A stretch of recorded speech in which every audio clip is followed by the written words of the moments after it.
Hi, I'm Ian, and this is my garden. This area here we have chard and cabbage.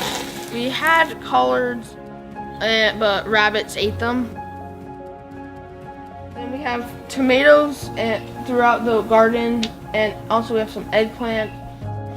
Sometimes my little sister helps me. She kind of makes me let her do some jobs such as thinning the carrots. When I was 8, I found out that some of my classmates would be going to bed hungry. Their only meals were school breakfast and school lunch, and during the summer, I didn't really even get to have food that often. Yeah, so I've been thinking to myself, I'm only a kid, I'm only 8, I'm only in elementary school, I can't do anything. But then I remembered, wait a second, they need healthy food. I like to garden. Don't gardens have healthy food in them? And that's what started this.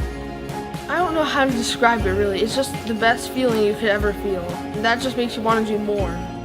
I was only 8 years old when I became aware of the problem of hunger in our community and set out to make a difference. In the 5 years I've been growing and donating, I've been able to help hundreds of families and donate thousands of pounds of fresh produce.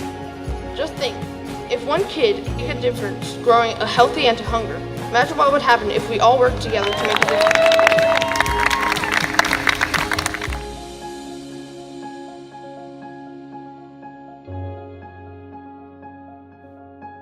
And hunger doesn't stop, so I won't stop until it's done.